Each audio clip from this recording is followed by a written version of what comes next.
Tiga pemain timnas Indonesia yang posisinya terancam setelah Shin Tae-yong didepak. Patrick Kluivert disebut akan segera menukangi timnas Indonesia setelah PSSI mendepak Shin Tae-yong. Legenda sepak bola Belanda itu punya misi suci, yakni membawa Indonesia lolos ke Piala Dunia 2026. PSSI memang belum resmi menyebutkan siapa pengganti Shin Tae-yong. Ketum PSSI, Erick Thohir, hanya mengatakan kalau kepastian sosok suksesor Shin Tae-yong di timnas Indonesia akan diumumkan pada 12 Januari 2025. Patrick Kluivert merupakan kandidat terkuat. Soalnya, selain fotonya bareng Erick Thohir sudah beredar di seantero dunia, pakar transfer dunia, Fabrizio Romano, lewat akun media sosialnya, menyebutkan jika Patrick Kluivert dikontrak berdurasi 2 tahun dengan opsi perpanjangan 2 tahun. Pemecatan Shin Tae-yong bergulir cepat. Berawal dari media Italia beberapa waktu lalu, Tuttosport, yang menurunkan berita terkait keinginan PSSI yang ingin memakai jasa pelatih Eropa.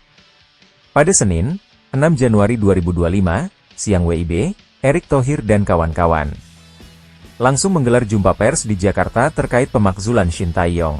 Kehadiran pelatih baru tentunya akan membawa dampak bagi skuad Garuda, termasuk di tataran pemain. Dengan kata lain, sejumlah pemain bakal terancam kehilangan posisi.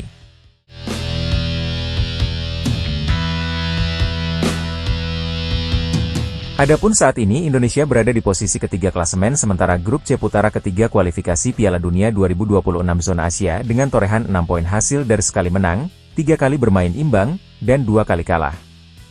Dalam waktu dekat, Jai Idzes CS akan melakoni 3 laga berat dan PSSI menargetkan 9 poin demi membuka peluang lolos langsung ke putaran final Piala Dunia 2026. 3 laga krusial itu adalah tandang ke kandang Australia pada 20 Maret serta 2 duel kandang versus Bahrain 5 hari berselang dan Cina pada 5 Juni. PSSI jelas berharap pergantian pelatih dari Shin Tae-yong ke Patrick Kluivert bisa membawa angin positif menuju pentas dunia 4 tahunan besutan FIFA. Meski tak ada jaminan Patrick Kluivert bisa mengemban misi mengingat karirnya sebagai pelatih kepala juga tak begitu membanggakan, tapi sepertinya PSSI hakul yakin dengan pilihannya. Lantas, siapa gerangan pemain yang posisinya di timnas Indonesia terancam pasca kepergian Shin Tae-yong?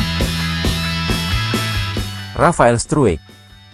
Pada era Shin Tae-yong, Rafael Struijk merupakan salah satu pemain andalan. Ia tak hanya protagonis di timnas senior, tapi juga timnas Indonesia U23 yang sukses membawa Garuda Muda melesat ke semifinal Piala Asia U23 2024. Sepanjang kualifikasi Piala Dunia 2026 zona Asia, penyerang berusia 21 tahun yang kini memperkuat klub Australia, Brisbane Roar, juga cukup berjasa hingga timnas Indonesia mampu bertahan hingga ke putaran ketiga. Hanya saja, peran Rafael Struijk di lini depan dalam memburu gol masih jauh dari kata memuaskan. Terbukti, dalam 22 laga bersama timnas senior, kelahiran 27 Maret 2003 baru mengemas sebiji gol. Di pentas Piala AFF 2024, di mana ia menjadi tumpuan, Rafael Struijk sama sekali mandul yang membuat Indonesia harus terhenti di fase grup. Kehadiran Ula Romeni, calon striker yang proses naturalisasinya tengah dikebut PSSI, membuat Rafael Struijk terancam kehilangan tempat utama. Formasi apapun yang nantinya akan dimainkan Patrick Kluivert, sang pelatih kemungkinan besar masih lebih memilih Marcelino Ferdinand, Ula Romeni, dan Ragnar Oratmangoen. Tak menutup kemungkinan pula striker-striker anyar lainnya juga bakal masuk daftar incaran Patrick Kluivert. Asnawi Mangkualam. Beratnya beban yang dipikul Patrick Kluivert atau siapa yang nantinya membesut timnas Indonesia pastinya berdampak kepada pemain yang akan dimainkan di starting 11 atau yang duduk di bangku cadangan. Artinya, kualitas pemain starter dengan cadangan tak boleh terlalu mencolok dari semua sisi. Patrick Kluivert paham betul soal itu karena ia pernah dipercaya sebagai asisten pelatih timnas Belanda, Louis van Gaal, di Piala Dunia 2014 di mana ketika itu De Oranje finish di posisi ketiga. Mengingat pentingnya posisinya lini belakang, terlebih pos yang selama ini diisi Asnawi Mangkualam di sektor kanan, bisa saja bakal dipercayakan kepada pemain yang lebih syarat pengalaman dan jam terbang di level atas.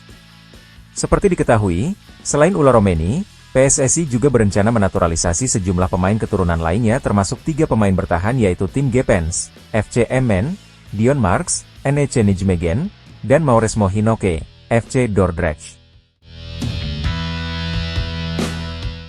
Pratama Arhan. Tak ada yang meragukan loyalitas, pun totalitas Pratama Arhan. Ia tak pernah mangkir setiap kali timnas Indonesia memanggil, kapanpun dan dimanapun duel berlangsung. Lemparan ke dalamnya yang telah mendunia tak jarang mendatangkan berkah tersendiri bagi timnas Indonesia, termasuk di ajang kualifikasi Piala Dunia 2026 zona Asia. Hanya saja, kepergian Shin Tae-yong berpotensi membuat B23 yang baru dilepas Suwon FC kehilangan tempat alias tak lagi masuk rencana nahoda baru. Revolusi PSSI dengan merekrut pemain-pemain naturalisasi demi bisa mentas di Piala Dunia 2026 pada akhirnya menjadi seleksi alam bagi semua pemain termasuk mungkin bagi Pratama Arhan. Namun, tak menutup kemungkinan, baik Pratama Arhan maupun Asnawi Mangkualam dan Rafael Struijk masih jadi bagian dari lingkaran skuad Patrick Kluivert. Menarik untuk dinanti.